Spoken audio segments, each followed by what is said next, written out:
नमस्कार आप सभी लोगों को। कैसे हैं आप लोग? मुझे सुन पा रहे हैं? मेरी आवाज़ जा रही है? आज हम पुनः उपस्थित हुए हैं अपने पीटी प्रोग्राम के तहत, जिसमें हम आधुनिक भारत से हमारी शुरुआत हुई है। और हम आज अपने 8वें लेक्चर को करेंगे इसके माध्यम से। जो हमारा टॉपिक है, कांग्रेस में नरम दल एवं गरम दल एवं भारत में क्रांतिकारी आंदोलन। मतलब हम लोग नरम दल और गरम दल के बारे में पढ़ेंगे और भारत में जो क्रांतिकारी आंदोलन है उनके बारे में जानेंगे। यदि आप लोगों ने मेरा पीछे का वीडियो नहीं देखा है तो अभी ज़्यादा आपका नहीं निकला है, पीछे 6-7 वीडियो है और वो ज़्यादा टाइम का भी नहीं है। कोई 35 मिनट का है, कोई 40 मिनट का है, तो आप लोग उसको जा करके देख लीजिए ताकि हमारे साथ ही आपकी एक कंटिन्यूटी बनी रहे। तो चलिए आइए आज का टॉपिक देखते हैं। चलिए, हमारा पहला प्रश्न है, निम्नलिखित में से किस आंदोलन के कारण भारतीय राष्ट्रीय कांग्रेस का विभाजन हुआ, जिसके परिणाम स्वरूप नरम दल और गरम दल का उद्भव हुआ? जल्दी से आप लोग बताइए। स्वदेशी आंदोलन, भारत छोड़ो आंदोलन, असहयोग आंदोलन, सविनय अवज्ञा आंदोलन? आप सभी लोग जल्दी से इसका उत्तर बताएं। 10 सेकंड दे रहे हैं, कमेंट बॉक्स करके बताइए, कमेंट बॉक्स में बताइए।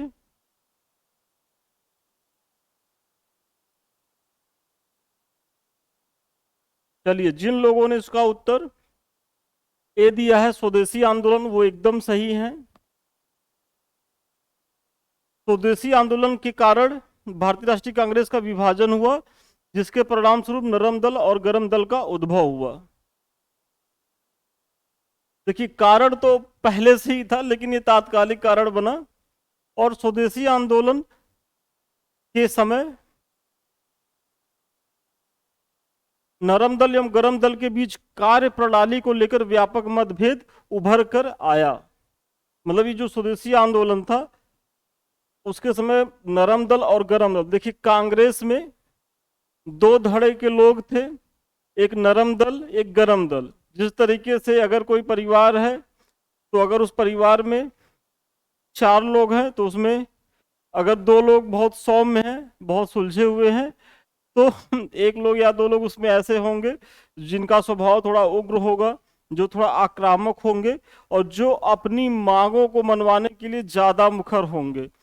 तो यदि आप कांग्रेस को भी एक परिवार मानिए, उसमें बहुत से मेंबर थे, तो उसमें कुछ प्रमुख जो मेंबर थे, जो नेता थे, वो गरम दल से भी संबंधित थे और कुछ जो थे वो नरम दल से थे। गरम दल जो थे वो अपनी मांगों को जल्दी से मनवाना चाहते थे, वो अनुनय विनय की राजनीति नहीं करते थे, वो अपना अधिकार समझते थे। और जो उदारवादी लोग थे वो एक प्रक्रियागत तरीके से वो आगे बढ़ना चाह रहे थे। तो ये गरम दल और नरम दल के बीच का अंतर है। और अगर इसके प्रमुख नेता को देखेंगे तो यदि नरम दल के नेता की चर्चा की जाए तो उसमें गोपाल कृष्ण गोखले हैं, फिरोज शाह मेहता हैं, ये लोग प्रमुख हैं, दादा भाई नौरोजी हैं। और यदि गरम दल की बात की जाए तो उसमें सबसे पहला नाम है बाल गंगाधर तिलक का, फिर बिपिन चंद्र पाल का, अरविंद घोष का या लाला लाजपत राय, ये सब जो है प्रमुख गरम दल के नेता हैं। तो वही है कि स्वदेशी आंदोलन तक आते आते ये जो दोनों धड़े थे कांग्रेस के, इनमें व्यापक मतभेद उभर कर आता है। गरमपंथी आंदोलनकारी स्वदेशी और बहिष्कार आंदोलन को बंगाल तक सीमित नहीं रखना चाहते थे। देखिए, जब बंगाल का वो विभाजन होता है, जब स्वदेशी आंदोलन शुरू होता है, तो उस आंदोलन को जो ये गरमपंथी नेता थे वो चाहते थे कि इसको हम बंगाल तक सीमित न रख करके इसको अखिल भारतीय स्तर पर इसका प्रचार प्रसार करें। जबकि जो उदारवादी थे वो चाहते थे कि भाई चूंकि डिवीजन बंगाल का हुआ है तो उसको बंगाल तक ही सीमित रखना चाहते थे। एक मतभेद ये था। फिर गरमपंथी केवल विदेशी माल के बहिष्कार से संतुष्ट नहीं थे। क्या करा? विदेशी माल। आप समझ रहे हो कि स्वदेशी मूवमेंट में बहिष्कार के तहत विदेशी माल का बहिष्कार किया जा रहा था। तो गरमपंथियों का ये मानना था कि विदेशी माल तक ही हम क्यों सीमित रहें, बल्कि हम अंग्रेजी सत्ता का ही बहिष्कार कर दें और हम उनको किसी भी प्रकार का कहीं से कोई सहयोग ना दें। तो ये गर्मपंथियों की डिमांड थी, जबकि नरमपंथी नेता इतनी आक्रामकता नहीं चाहते थे। ये थोड़ा सा एक्सप्लेनेशन हो गया, और ये व्याख्या बहुत जरूरी है, क्योंकि व्याख्या से ही जो है आप प्रश्न को करने में सक्षम होंगे। यदि प्रश्न कुछ घुमा फिरा के भी आ जाता है तो वो आपके लिए दिक्कत नहीं होगा करने में। तो व्याख्या पे विशेष ध्यान देना है। चलिए अगले प्रश्न पे आइए आप लोग। हमारा दूसरा प्रश्न है, किसने भारतीय राष्ट्रीय कांग्रेस के विरुद्ध अनुनय, विनय और विरोध की राजनीति का दोष लगाया था? अनुनय, विनय और विरोध की राजनीति का दोष लगाया था। बीजी तिलक, मोहम्मद अली जिन्ना, सुभाष चंद्र बोस, एनी बेसेंट। जल्दी से आप लोग इसका उत्तर बताएं। और यदि आप लोगों ने मेरी पिछली अभी व्याख्या जो मैंने करी, जो चर्चा मैं कर रहा था, यदि उसको आपने ध्यान से सुना होगा तो ये आप जो है क्वेश्चन कर लेंगे। जल्दी से आप लोग बताएं, सभी लोग कमेंट करके जरूर बताएं। देखिए आप कमेंट करते रहिए, जो आपका दायित्व है वो करते रहिए। हम किसी कारणवश लाइव यदि नहीं आ पा रहे हैं तो ये हमारी गलती है, हमारी समस्या है, और हम इसके लिए क्षमा प्रार्थी भी हैं। लेकिन कम से कम आप लोग तो अपना बेस्ट एफर्ट दीजिए। चलिए, इसमें जिन लोगों ने इसका उत्तर ए बताया है वो एकदम सही है। और थोड़ी सी इसकी व्याख्या आप लोग देखिए। वर्ष 1906 तक आते आते कांग्रेस के अंदर उग्र विचारधारा के समर्थक नरमपंथी नेताओं का प्रभाव बढ़ गया था। गर्मपंथी नेताओं का प्रभाव बढ़ गया था, जिनमें बाल गंगाधर तिलक, लाला लाजपत राय, बिपिन चंद्र पाल तथा अरविंद घोष प्रमुख थे। इसको तो मैं पीछे ही चर्चा किया हूं कि ये जो नेता हैं इनके नाम भी मैंने बताया है। इन्हें उदारवादी नेताओं की तरह संवैधानिक दायरे के अंदर अपनी मांगे मनवाने में विश्वास नहीं था। वही चीज है कि संवैधानिक दायरे में रह करके अपनी मांगों को नहीं मनवाना चाहते थे, क्योंकि इनको जो है त्वरित रिजल्ट चाहिए था और आक्रामक तरीके से ये अपनी मांग रखते थे। तो ये इनके लिए बहुत महत्वपूर्ण पॉइंट है। फिर तिलक ने कहा कि हमारा उद्देश्य आत्मनिर्भरता है, भिक्षावृत्ति नहीं। देखिए ये कथन आजकल बहुत परीक्षाओं में पूछे जा रहे हैं कि कौन सा कथन किसने कहा है। तो सबसे पहला जो एक महत्वपूर्ण कथन है कि हमारा उद्देश्य आत्मनिर्भरता है, भिक्षावृत्ति नहीं, ये कथन किसने कहा था? तो ये कथन बाल गंगाधर तिलक ने कहा था। इसी तरीके से तिलक ने ही कांग्रेस पर प्रार्थना, याचना तथा विरोध की राजनीति करने का आरोप लगाया था, जो आपके प्रश्न में पूछा गया है कि वो कह रहे थे कि कांग्रेस जो है वो प्रार्थना करती है, याचना करती है अंग्रेजी हुकूमत के लिए। तो वही इन्होंने आरोप लगाया था। फिर इसमें बिपिन चंद्र पाल ने भी कांग्रेस के लिए कुछ कहा था, तो वो भी आप लोग को याद रखना है कि बिपिन चंद्र पाल ने कांग्रेस के लिए कहा था कि यह भीख मांगने वाली संस्था है, बेगिंग इंस्टीट्यूट। अगर पूछा जाए एग्जाम में कि किसने कांग्रेस को भीख मांगने की संज्ञा दी थी, तो वो थे बिपिन चंद्र पाल। जबकि लाला लाजपत राय ने कांग्रेस के सम्मेलनों को शिक्षित भारतीयों का राष्ट्रीय मेला कहा था। तो ये सब बहुत ही महत्वपूर्ण है कि लाला लाजपत राय क्या कर रहे हैं कि जो शिक्षित भारतीय, कांग्रेस के बारे में वो ये कह रहे हैं कि जो शिक्षित भारतीय हैं उनका ये वार्षिक राष्ट्रीय मेला था, मतलब कांग्रेस के अधिवेशनों को। क्योंकि आप सभी जानते हैं कि जो कांग्रेस के अधिवेशन होते थे वो वर्ष में एक बार होते थे। और उस समय तक अगर देखा जाए तो गांधी जी के आगमन से पहले तक जो कांग्रेस की स्थिति थी उसमें एक तरीके से जो इलीट वर्ग के लोग थे, जो धनी वर्ग के लोग थे, वही कांग्रेस को लीड कर रहे थे। मतलब कांग्रेस में जो जन भागीदारी नहीं थी। और जो गरम दल के नेता थे वो चाहते थे कि कांग्रेस जो है इन बुद्धिजीवी और इलीट वर्ग से निकल करके वो आम जन के बीच आए। और इसी वजह से इन लोग में एक मतभेद का कारण ये भी रहता था। और वही इनका कहना था कि ये शिक्षित भारतीयों का वार्षिक राष्ट्रीय मेला था। किसने कहा था? तो लाला लाजपत राय ने कहा था। चलिए अगला प्रश्न देखते हैं। निम्नलिखित में से कौन भारतीय राष्ट्रीय कांग्रेस में उदारवादियों से जुड़ा नहीं था? अब अगर आपने पिछला व्याख्या सही से किया होगा तो ये प्रश्न तो किसी का गलत नहीं हो सकता।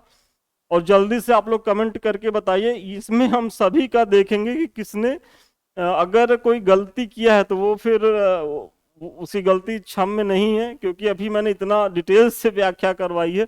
जल्दी से आप लोग बताइए, उदारवादियों से जुड़ा नहीं था।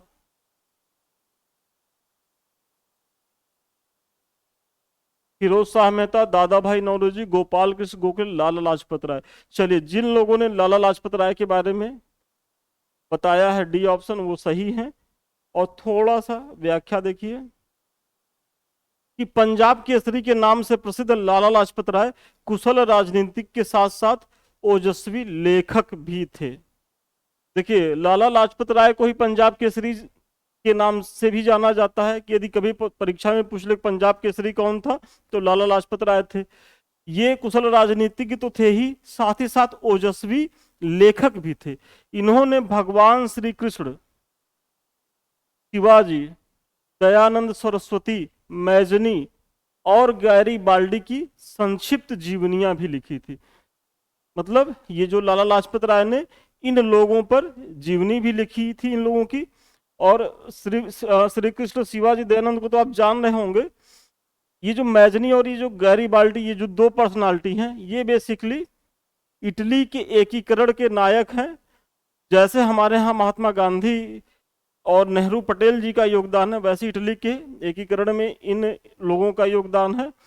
और इन लोगों से कहीं न कहीं जो है बहुत ज्यादा प्रभावित थे लाला लाजपत राय। इस पे प्रश्न भी पूछा गया है। अनहैप्पी इंडिया और the story of my deportation इनकी अन्य महत्वपूर्ण रचनाएं हैं। देखिए, अनहैप्पी इंडिया जो है, इसके बारे में तो आप लोगों ने कई बार पढ़ा भी होगा कि जो है वो लाला लाजपत राय की रचना है। लेकिन अब जो प्रश्न आएगा वो यहां से आएगा कि the story of my deportation किसकी रचना है। तो इसका भी ध्यान रखना है कि ये भी लाला लाजपत राय की रचना है। फिर इन्होंने मैजनी को, यहाँ जो मैजनी इटली के नेता, मैजनी को अपना राजनैतिक गुरु माना था। आप लोग जल्दी से कमेंट बॉक्स करके में बताइए, कमेंट बॉक्स में कमेंट करके, कि गांधी जी के राजनैतिक गुरु कौन थे। जल्दी से आप लोग बताइएगा। और यहाँ जो है पंजाब में जो है, पंजाब जो केसरी हैं लाला लाजपत राय के, राजनैतिक गुरु कौन थे, तो मैजनी थे। मैजनी की उत्कृष्ट रचना द ड्यूटीज ऑफ मैन का उर्दू में अनुवाद भी किया। ये बहुत ही महत्वपूर्ण फैक्ट है कि इन्होंने मैजनी की उत्कृष्ट रचना द ड्यूटीज ऑफ मैन का उर्दू में अनुवाद भी किया था। तो आपके बहुत ज्यादा प्रश्न बनने की संभावना वो यहां से है कि कौन सी रचना थी जिसका उर्दू भाषा में अनुवाद किया था लाला लाजपत राय ने। तो ये नाम आपको याद रखना है। चलिए, आप लोग अब अगला प्रश्न देखें। बाल गंगाधर तिलक को सजा के पश्चात निम्नलिखित में से किसने दया की वकालत की थी और कहा था, संस्कृत के एक विद्वान के रूप में तिलक में मेरी दिलचस्पी है। जल्दी से आप लोग बताइए। Rabindranath Tagore, Max Muller, Bipin Chandra Pal, William Jones. जल्दी से आप लोग इसका उत्तर कमेंट बॉक्स में बताएं।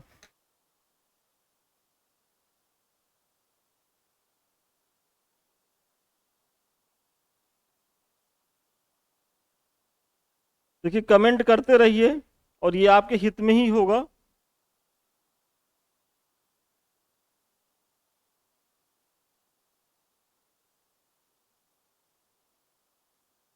चलिए, जिन लोगों ने इसका उत्तर भी बताया है मैक्स मुलर, वो एकदम सही है। और इसमें थोड़ा सा व्याख्या देखिए। वर्ष 1908 में बाल गंगाधर तिलक को केसरी में प्रकाशित लेखों के आधार पर मुकदमा चलाया गया एवं 6 वर्ष की कारावास हुई और उन्हें मांडले जेल वर्मा भेज दिया गया। देखिए, ये डेट याद रखिएगा कब चलाया गया। तो 1908 में किस पत्रिका में प्रकाशित लेखों के आधार पर, तो वो केसरी पत्रिका है। और 6 वर्ष की कारावास हुई थी। और उन्होंने कारावास की जो सजा थी वो किस जेल में काटी थी, तो मांडले जेल वर्मा। ये हो गया। फिर इनके लिए एक महत्वपूर्ण अगला पॉइंट है कि वैलेंटाइन्स रोल, एक व्यक्ति थे, ने उन्हें भारत में अशांति का जन्मदाता या जनक कहा है। ये कई बार पूछा गया है कि भारत की अशांति का जन्मदाता या जनक वैलेंटाइन सिरोल ने किसके लिए कहा है? तो वो लाला लाजपत राय के लिए कहा है। बाल गंगाधर तिलक के लिए कहा है। क्षमा प्रार्थी हैं, बाल गंगाधर तिलक होंगे। फिर बाल गंगाधर तिलक को पुणे के असिस्टेंट कमिश्नर रेंड की हत्या के मामले में अभियुक्त बनाया गया एवं 18 महीने की कठोर कारावास की सजा सुनाई गई। मतलब इनको, जो ये रैंड महोदय थे, इनकी हत्या के मामले में भी इनको अभियुक्त बनाया गया था और सजा सुनाई गई थी। इन्हें लोकमान्य तिलक के नाम से भी जाना जाता है। इन्हें लोकमान्य तिलक के भी नाम से जाना जाता है। अगस्त 1920 को उनकी मृत्यु हो गई, ये डेट याद रखिएगा। अगस्त 1920 को इनकी मृत्यु हो गई और मौलाना हसरत मोहानी ने इनकी मृत्यु पर शोक गीत पढ़ा था। देखिए ये कमीशन वाले और विशेषकर स्टेट कमीशन तो कुछ भी पूछ सकते हैं।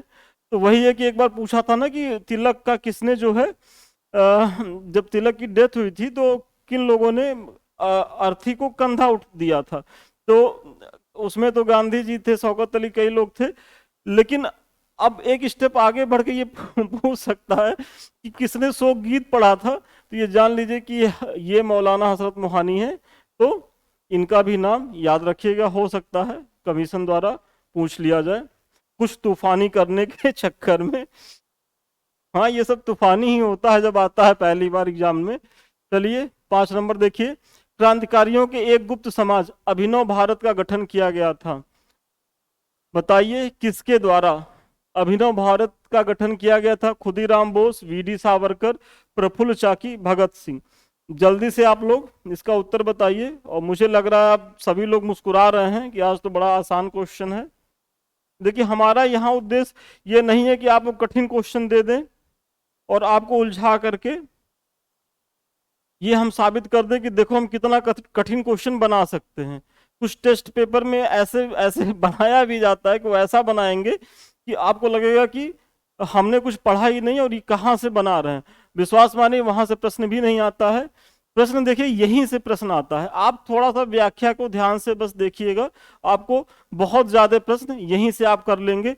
और अगर एक दो प्रश्न छूट रहा है, नहीं आ रहा है, तो वो समझ लीजिए वहां से आप जो है लड़ाई से बाहर नहीं हो रहे हैं। भाई यदि स्टेट पीसीएस दे रहे हैं, यूपी पीसीएस दे रहे हैं, तो 150 क्वेश्चन में यदि आप 100 करके आ रहे हैं तो आप एकदम सुपर सुरक्षित हैं। 100 क्वेश्चन करके आ रहे हैं, यूपीएससी में तो 50 लोग नहीं कर पा रहे हैं, तो आपको 50 छोड़ना भी तो है। तो आप क्यों 100% के पीछे भाग रहे हैं? बस वही है कि आप ट्रेंड एनालिसिस करते रहिए, पकड़िए कि कहाँ से प्रश्न पूछा जा रहा है और उसी के आगे पीछे प्रश्न पूछने की पुनः संभावना बनती है। ये मत देखिए कि बहुत ज्यादा मार्केट से टेस्ट पेपर उठा लाइए और जिनकी कोई प्रमाणिकता नहीं है, मतलब वो ऐसा प्रश्न बना रहे हैं कि वही है कि दम हो तो करके दिखाओ। और दम हो तो करके दिखाओ के चक्कर में क्या है कि स्टूडेंट्स का जो है वो दम निकल जा रहा है और फाइनली जब वो परीक्षा हाल में जाते हैं तो उनको वहां से कोई प्रश्न नहीं मिलता है। तो आप लोग अपनी ऊर्जा सही जगह लगाइए। चलिए इसमें जिन लोगों ने इसका उत्तर बी दिया है वो एकदम सही है, बीडी सावरकर। और थोड़ा सा इनके बारे में आप लोग जानिए कि स्थापना वर्ष अभिनव भारत का कब है? तो 1904 है, ये ध्यान रखना है। स्थान कहाँ है? तो नासिक महाराष्ट्र में है, इसका ध्यान रखना है। और संस्थापक वीडी सावरकर, मतलब विनायक दामोदर सावरकर। वीडी सावरकर द्वारा 1899 ईस्वी में स्थापित मित्र मेला ही वर्ष 1904 में एक गुप्त सभा अभिनव भारत में परिवर्तित हो गई। देखिए ये लाइन बहुत ही महत्वपूर्ण है कि जो वीडी सावरकर द्वारा स्थापित जो एक संस्था थी मित्र मेला, जिसकी स्थापना उन्होंने 1899 में की थी, वही आगे चल करके मतलब 5 साल बाद 1904 में एक गुप्त सभा अभिनव भारत में परिवर्तित हो गई। इसको आप लोग को याद रखना है और यहां से प्रश्न पूछेगा, जरूर पूछेगा। कभी मित्र मेला के बारे में पूछ लिया तो अब आपको कंफ्यूज नहीं होना है। यह भी मैजनी से प्रभावित थे और उनकी जीवनी लिखा। मतलब मैं यहाँ यह भी क्यों कह रहा हूं, क्योंकि पीछे मैंने बताया है कि एक लोग और मैजनी से प्रभावित थे, बल्कि उन्होंने तो उनको राजनीतिक गुरु भी माना। तो आप लोग कमेंट बॉक्स में नाम बताइए, देखें आप लोगों को याद है कि नहीं। इनकी प्रसिद्ध पुस्तक भारत का स्वतंत्रता संग्राम 1857 है। विनायक दामोदर सावरकर के बारे में ये बहुत ही महत्वपूर्ण फैक्ट है, तो इसको आप लोग जरूर देखिएगा। चलिए अगला प्रश्न देखते हैं। देखिए हमारा अगला प्रश्न है, युगांतर पार्टी का नेतृत्व किया था। 6 नंबर, जल्दी से आप लोग बताइए, युगांतर पार्टी का नेतृत्व किया था, किसने किया था? जतिन नाथ मुखर्जी, सचिन नाथ सान्याल, रास बिहारी बोस, सुभाष चंद्र बोस। जल्दी से आप लोग इसका उत्तर बताएं। 6 नंबर।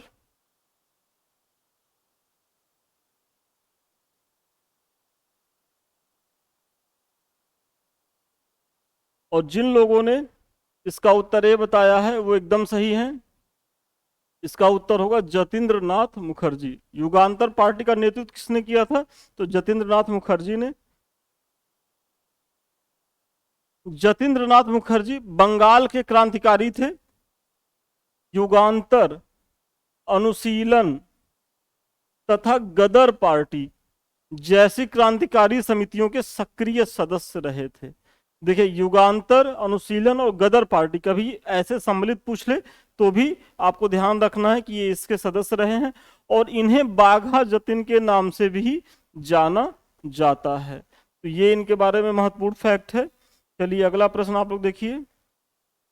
निम्नलिखित में से कौन हिंदुस्तान रिपब्लिकन एसोसिएशन HRA का सदस्य नहीं था? बताइए कौन सदस्य नहीं था?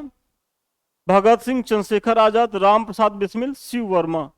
आप लोग जल्दी से कमेंट करके बताइए, 10 सेकंड दे रहे हैं, कि हिंदुस्तान रिपब्लिकन एसोसिएशन का कौन सदस्य नहीं था? 7 नंबर, जल्दी आप लोग बताएं। और इसमें जो लोग इसका उत्तर डी बता रहे हैं वो सही बता रहे हैं। और थोड़ा सा इसके बारे में जानिए, HRA के बारे में। अक्टूबर 1924 में, ये समय याद रखिएगा, कब? तो अक्टूबर 1924 में सचिंद्र नाथ सान्याल, राम प्रसाद बिस्मिल, चंद्रशेखर आजाद ने कानपुर में क्रांतिकारी संस्था हिंदुस्तान रिपब्लिक एसोसिएशन HRA की स्थापना की थी। कौन स्थापना किया था? तो सचिन नाथ सान्याल, राम प्रसाद बिस्मिल, चंद्रशेखर आजाद। कहाँ किया था? तो कानपुर में किया था। और इसी संस्था द्वारा, मतलब जो ये HRA संस्था है, इसी संस्था द्वारा 9 अगस्त 1925 को काकोरी नामक स्थान पर 8 down Saharanpur Lucknow passenger train में सरकारी खजाने को लूट लिया गया। मतलब ये जो संस्था थी HRA, इसने जो एक इतिहास में महत्वपूर्ण घटना को अंजाम दिया था, वो घटना ये थी कि 9 अगस्त 1925, ये डेट भी याद रखिए क्योंकि ये डेट भी पूछा है आयोग। तो 9 अगस्त 1925 को काकोरी, लखनऊ के, जब आप इधर से दिल्ली से लखनऊ की तरफ जाएंगे तो पहले ही 15-20 किलोमीटर पहले काकोरी की स्टेशन पड़ता है।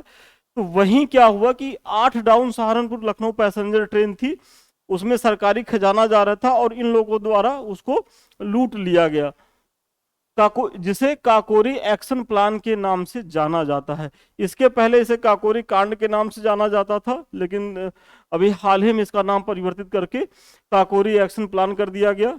इस कांड में 29 क्रांतिकारियों को गिरफ्तार किया गया, जिसमें राम प्रसाद बिस्मिल, अशफाक उल्ला खां, रोशन लाल तथा राजेंद्र लाहिड़ी को फांसी दे दी गई। मतलब इसमें 29 लोग गिरफ्तार हुए, जिसमें प्रमुख रूप से राम प्रसाद बिस्मिल, अशफाक उल्ला खां, रोशन लाल, राजेंद्र लाहिड़ी को फांसी दी गई, जबकि चंद्रशेखर आजाद फरार हो गए। मतलब इसमें यह भी पूछ लेगा, कभी इन चारों लोगों का नाम दे देगा और कह देगा कौन फरार हो गया या किसको फांसी दी गई। तो इसको भी आपको ध्यान रखना है। और थोड़ा सा ये भी जान लीजिए कि किसको कहाँ फांसी दी गई, क्योंकि ये भी आयोग द्वारा पूछा गया है। तो अगर राम प्रसाद बिस्मिल की बात हो तो वो इनको गोरखपुर में फांसी दी गई थी, राजेंद्र लाहिड़ी को जो है वो गोंडा में, रोशन सिंह को इलाहाबाद में और अशफाक उल्ला को फैजाबाद में जो है वो फांसी दी गई थी। तो ये इसका भी आप लोगों को ध्यान रखना है। चलिए अगले प्रश्न पे आते हैं। अगला प्रश्न आप लोग देखिए, हमारा 8 नंबर प्रश्न है, निम्न में से कौन एक 1924 के कानपुर षड्यंत्र मामले में शामिल नहीं था? जल्दी से आप लोग बताइए कि जो 1924 का कानपुर षड्यंत्र मामला था उसमें कौन सी एक पर्सनालिटी थी जो शामिल नहीं थी? मुजफ्फर अहमद, नलिनी गुप्ता, शौकत उस्मानी, मोहम्मद अंसारी। जल्दी बताइए। यम अंसारी।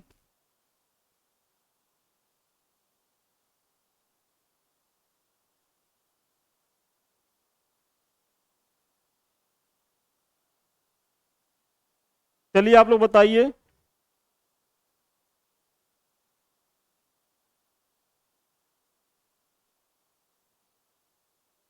जल्दी से आप लोग कमेंट करिए 8 नंबर को।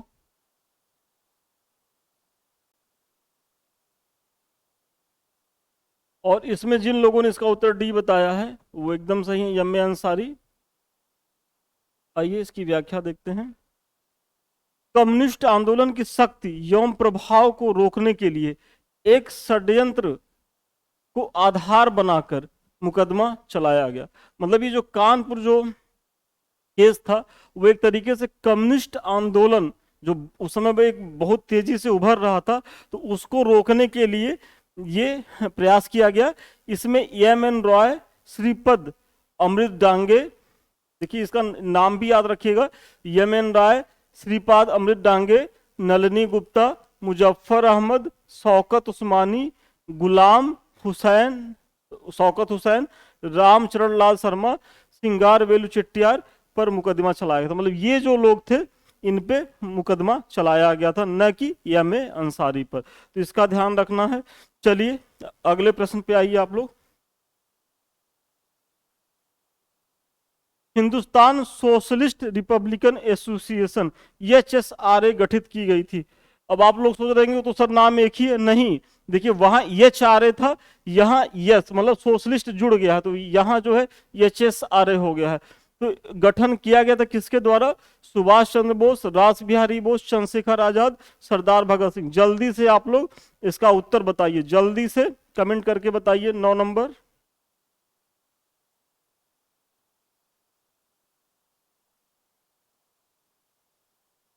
9 नंबर आप लोग जल्दी से कमेंट करके बताइए।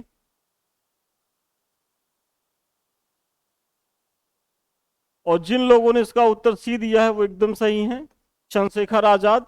आइए थोड़ा सा आजाद जी के बारे में जानते हैं। 1928 में चंद्रशेखर आजाद के नेतृत्व में दिल्ली में, देखिए ये स्थान दिल्ली और कहाँ, फिरोज शाह कोटला मैदान, जो आज एक तरीके से क्रिकेट ग्राउंड के रूप में फेमस है, में Hindustan socialist republican association HSRA की स्थापना हुई। इसका उद्देश्य भारत में एक समाजवादी गणतंत्रवादी राज्य की स्थापना करना था। मतलब जो HSRA का उद्देश्य था तो समाजवादी गणतंत्रवादी राज्य की स्थापना करना था। इसके इसी संस्था के सदस्यों, देखिए इस संस्था के सदस्य कौन थे? भगत सिंह थे, चंद्रशेखर आजाद, एवं राजगुरु द्वारा लाला लाजपत राय पर लाठियों से प्रहार करने वाले सहायक SP सैंडर्स की हत्या की गई थी। मतलब जो सैंडर्स की हत्या की गई थी वो किस संगठन द्वारा की गई थी? तो वो HSRA के द्वारा की गई थी। और उसमें जो हत्या की गई थी वो क्यों की गई थी? तो जो साइमन कमीशन के विरोध में जो एक मूवमेंट को लीड कर रहे थे लाला लाजपत राय पंजाब में, तो उनपे जो है वो बर्बरतापूर्ण लाठी चार्ज कराया गया था सैंडर्स के द्वारा, जिसमें कुछ दिन बाद लाला लाजपत राय की डेथ हो जाती है। क्योंकि ये लोग इन्हें अपना आदर्श मानते थे, लाला लाजपत राय को, जो एक क्रांतिकारी लोग थे, तो उनके मृत्यु, उनकी शहादत का बदला लेने के लिए उन्होंने ये सहायक SP जो सैंडर्स थे इनकी हत्या कर दी। इस संस्था का ये एक घटना तो ये है। HSRA के ही 2 सदस्य भगत सिंह तथा बटुकेश्वर दत्त ने 8 अप्रैल 1929 को केंद्रीय विधानमंडल में उस समय बम फेंका जब ट्रेड डिस्प्यूट बिल और सेफ्टी बिल पर चर्चा हो रही थी। मतलब HSRA के ही जो 2 सदस्य थे, भगत सिंह थे और बटुकेश्वर दत्त ने 8 अप्रैल 1929 को क्या किया था, तो केंद्रीय विधानमंडल पे उस समय बम फेंका था जब ट्रेड डिस्प्यूट बिल और सेफ्टी बिल पर चर्चा हो रही थी। तो आप इसको भी देख लीजिए। फिर आगे आइए।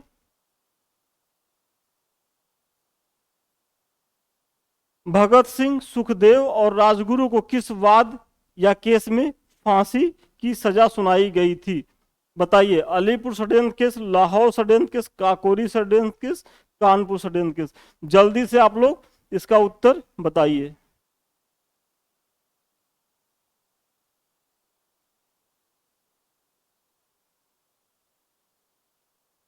भगत सिंह, सुखदेव और राजगुरु को किस वाद में फांसी की सजा सुनाई गई थी? जल्दी से आप लोग इसका उत्तर कमेंट करके बताइए।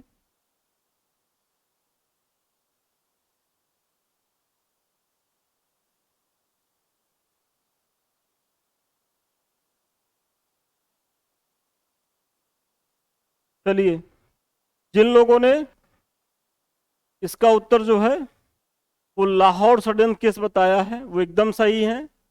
सॉरी।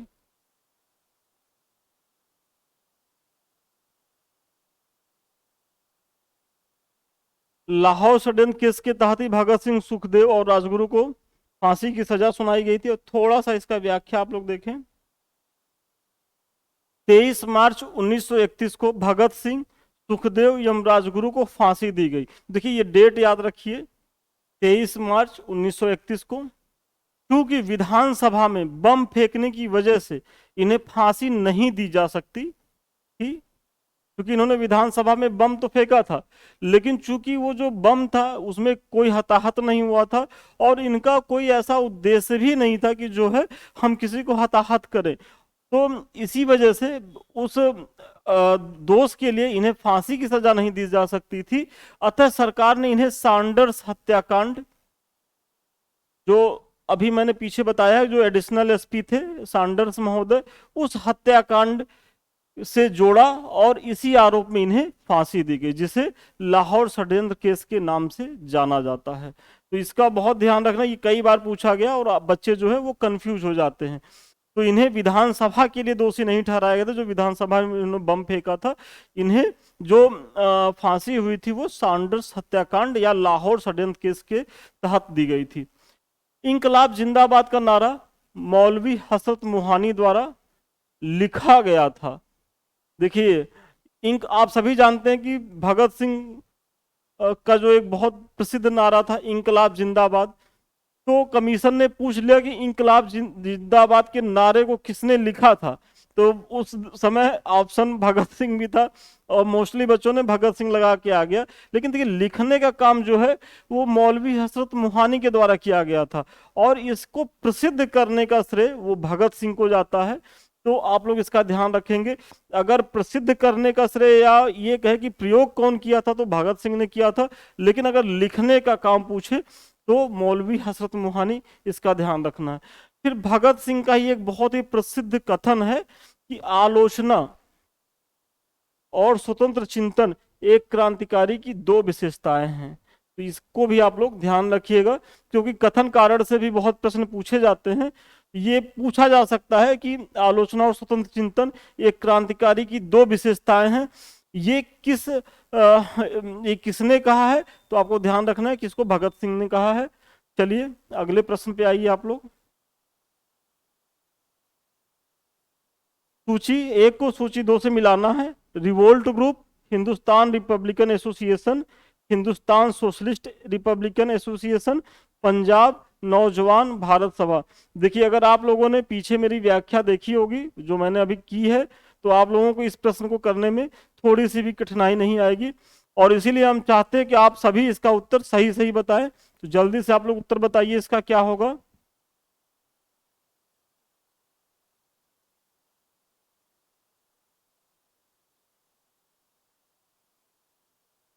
जल्दी जल्दी बताइए आप लोग इसका उत्तर।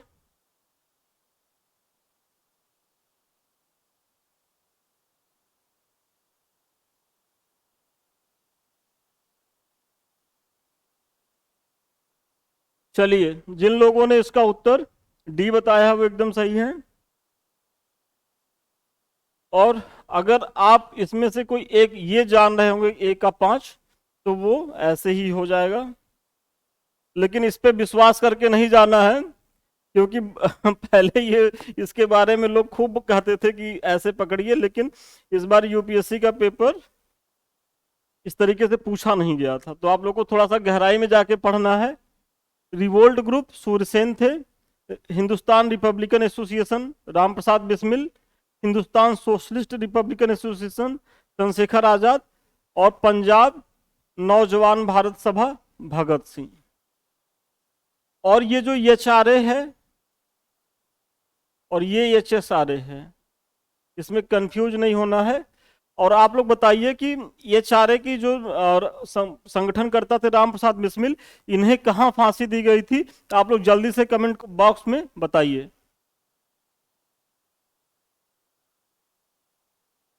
निम्नलिखित में से कौन सा युग्म सही सुमेलित नहीं है? दिल्ली षड्यंत्र केस अमीर चंद्र, काकोरी षड्यंत्र केस अशफाकुल्ला, लाहौर षड्यंत्र केस जतिन दास, नासिक षड्यंत्र केस रास बिहारी बोस। जल्दी से बताइए कि इसमें कौन सा जो है वो सुमेलित नहीं है।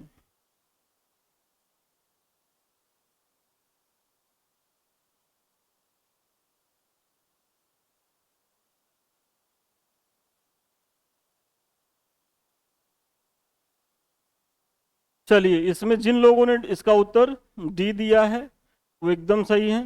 देखिए, दिल्ली षड्यंत्र केस से जो है वो अमीर चंद थे, एकदम सही बात है। काकोरी षड्यंत्र केस से अशफाक उल्ला थे, मैंने पीछे ही बताया है। लाहौर षड्यंत्र केस जतिन दास थे ही, क्योंकि इन्होंने ही, आपको याद होगा कि इन्होंने भूख हड़ताल भी की थी जेल में, यही ये जतिन दास थे। और नासिक षड्यंत्र केस, देखिए रास बिहारी बोस का जो संबंध है, इनका भी संबंध किससे है? दिल्ली षड्यंत्र केस से। तो ये ऑप्शन जो है वो सुमेलित नहीं है। देखिए, रास बिहारी बोस का संबंध दिल्ली षड्यंत्र केस से था, और वो गिरफ्तारी से बचने के लिए जापान चले गए थे। मतलब ये षड्यंत्र में शामिल तो थे दिल्ली षड्यंत्र केस में, लेकिन ये गिरफ्तार भी नहीं हुए थे, ये उससे बच निकले और ये जापान चले गए थे। तो ये भी एक फैक्ट है, ध्यान रखना है। चलिए अगले प्रश्न को देखते हैं। निम्नलिखित में से 1926 ईस्वी में गठित नौजवान सभा का प्रारंभिक सदस्य कौन नहीं था? जल्दी से आप लोग बताइए, ये डेट भी याद रखिएगा। हो सकता है कि अगला प्रश्न ये पूछ ले कि नौजवान सभा का गठन किस वर्ष हुआ था, तो ये आपको रखना है। और नौजवान सभा का संस्थापक अभी मैंने पीछे ही बताया है, तो वहां तो आपको कोई कंफ्यूजन नहीं होगा। अब इसमें बताइए कि कौन जो है वो प्रारंभिक सदस्य नहीं था। देखिए, अब आप ऐसे सोचिए कि अभी जो प्रश्न पूछा है उसी के आगे पीछे ही प्रश्न बदल बदल करके आयोग द्वारा पूछा जा रहा है। तो हमेशा जो प्रश्न आए हैं तो आप उसको बहुत ध्यान से उसका अवलोकन करें, और एक ट्रेंड एनालिसिस तो जरूर बनाएं। आप जब भी परीक्षा दीजिए किसी भी परीक्षा का, तो उसमें दो तीन चीजों का बहुत ध्यान दीजिए। पहली चीज तो परीक्षा का सिलेबस आपके दिमाग में होना चाहिए, परीक्षा का पैटर्न क्या है, और परीक्षा में जो प्रश्न हैं वो कैसे पूछे जा रहे हैं, किस तरीके से प्रश्न पूछे जा रहे हैं। इसलिए पीवाईक्यू जो है, प्रीवियस ईयर्स जो क्वेश्चंस होते हैं वो बहुत ही महत्वपूर्ण होते हैं, तो इसका ध्यान रखना है। जल्दी से आप लोग इसका उत्तर बताइए, और जो लोग इसका उत्तर डी बता रहे हैं वो एकदम सही है, अंबिका चक्रवर्ती हैं। वर्ष 1926 में, देखिए वर्ष 1926 में कहाँ हुआ था? तो लाहौर में।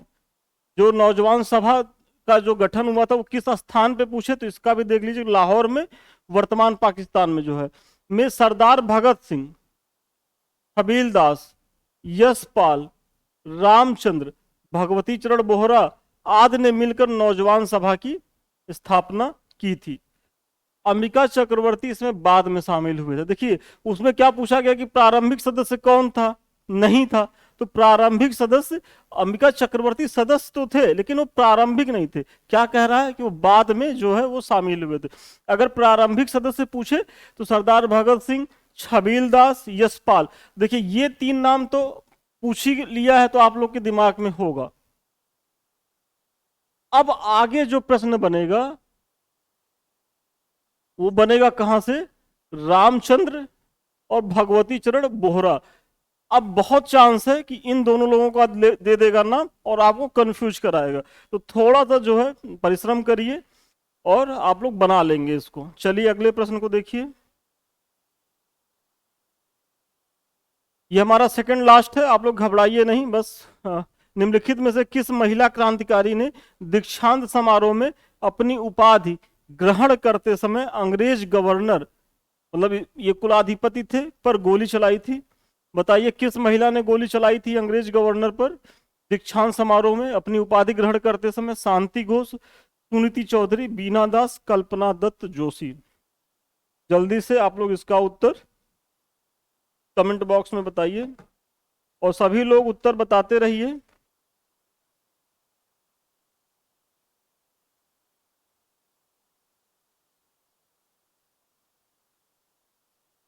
चलिए, जिन लोगों ने इसमें उत्तर जो है वो बीना दास को बताया है वो एकदम सही है। और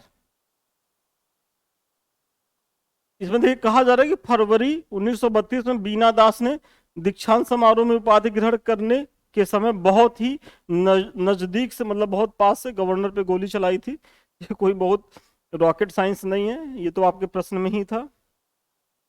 लाठी क्लब की स्थापना निम्नलिखित में से किसने की थी?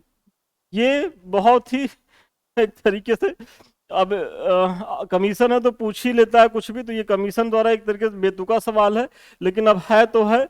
और चूंकि ये अभी हाल ही में पूछा गया तो हो सकता है इस यहाँ से ये खुद प्रश्न ही रिपीट हो जाए, तो आप लोग इसको जरूर करिए। भगत सिंह, लाला लाजपत राय, बाल गंगाधर तिलक, बिपिन चंद्र पाल। देखिए स्टेट कमीशन के प्रश्न को हल करने के लिए आप लोग किसी भी हद तक तैयार रहिए, क्योंकि उसका तो कुछ भी नहीं पता कि क्या पूछ ले। जल्दी से बताइए लाठी क्लब की स्थापना। और इसमें जिन लोगों का उत्तर सी है वो एकदम सही है, बाल गंगाधर तिलक हैं। लेकिन थोड़ी सी इनके बारे में व्याख्या देख लीजिए कि हिंदू अखाड़ा, लाठी क्लब, गणपति महोत्सव, शिवाजी महोत्सव आदि की स्थापना या शुरुआत बाल गंगाधर तिलक ने की थी। देखिए इसमें क्या है कि गणपति महोत्सव और या शिवाजी महोत्सव ये तो आप सभी लोग बहुत बार पढ़े हैं, लाठी क्लब पूछा जा चुका है, तो ये भी बच्चों को आ ही गया है। लेकिन अब अगला जो प्रश्न बनने की संभावना है वो पूछ लेगा कि हिंदू अखाड़े की स्थापना किसने की थी? तो इसका भी ध्यान रखना है कि इसके भी जो संस्थापक थे वो बाल गंगाधर तिलक थे। तो आपको अगर हिंदू अखाड़ा आए तो कंफ्यूज नहीं होना है, और यदि ये नाम आ रहे हैं तो इन नामों से तो आप पहले से ही परिचित हो चुके हैं। तो चलिए आज का जो हमारा प्रश्न था वो यहीं तक था। आगे आप लोग कुछ देख लें जो आप बहुत ही महत्वपूर्ण है। देखिए ये हमारे समृद्धि आईएएस का जो है वो टेलीग्राम चैनल है, और इससे आप लोग इसलिए जुड़िए क्योंकि जो हम पढ़ा रहे हैं उसका पीडीएफ तो आपको यहाँ मिल ही जाएगा। साथ ही साथ यदि आप मेंस आंसर राइटिंग करना चाहते हैं, देखिए आपको पता ही होगा कि हमारा जो है मेंस आंसर राइटिंग का प्रोग्राम भी चल रहा है साथ में, और करंट अफेयर्स का भी। तो मेंस आंसर राइटिंग में हम क्या है कि हम आप लोगों को इनवाइट कर रहे हैं कि आप लोग वहां अपने प्रश्न को पीडीएफ में हमारे टेलीग्राम चैनल पे भेजिए, हम उसकी मार्किंग कर देंगे, उसमें जो कमी रहेगी वो बता देंगे। और वहाँ बहुत से बच्चे आंसर राइटिंग कर भी रहे हैं। तो जब आप उस ग्रुप से जुड़ेंगे तो आप में एक सकारात्मक प्रतिस्पर्धा की भावना भी आएगी और बच्चों की कॉपियों को देख करके, तो आपको ये टेलीग्राम जो है दोहरा लाभ पहुंचाएगा। तो इससे तो जरूर जुड़िए। साथ ही सबसे महत्वपूर्ण, ये हमारा यूट्यूब का चैनल है और ये आप ही का चैनल है, और इसे आप ही के सहयोग से आगे बढ़ना है। तो प्लीज इसे लाइक करें, सब्सक्राइब करें, शेयर करें। आप लोग इतनी संख्या में देखते हैं, कम से कम एक लाइक तो करना ही चाहिए आप लोगों को। ये हमारा रिक्वेस्ट है कि आप लोग लाइक करें, शेयर करें। और जाते जाते एक और सूचना देख लें। देखिए यदि आपने हमारा पिछला वीडियो नहीं देखा है तो चूंकि मैंने कहा ही है क्लास के स्टार्टिंग में ही कि हमारा जो है 8वां लेक्चर था, और जो हमारा 7वां लेक्चर था वो कांग्रेस के पूर्व स्थापित राजनीतिक संस्थाएं एवं भारतीय राष्ट्रीय कांग्रेस को लेकर के था, जो बहुत ही महत्वपूर्ण टॉपिक है और परीक्षा में प्रतिवर्ष जो है वो यहाँ से प्रश्न बनते ही बनते हैं। और इसको मैंने बहुत डिटेल से कराया है, पीवाईक्यू तो मैंने महत्वपूर्ण कराया ही है, साथ ही जहां से प्रश्न बनने की संभावना है उसकी भी मैंने यहाँ विशेष चर्चा करी है। तो यदि आप लोगों ने मेरा ये सेशन नहीं देखा है तो आप लोग जा करके हमारे प्लेलिस्ट में देख लीजिए। और चलिए आज के लिए इतना ही, फिर कल 6 बजे मिलते हैं, तब तक के लिए धन्यवाद, नमस्कार।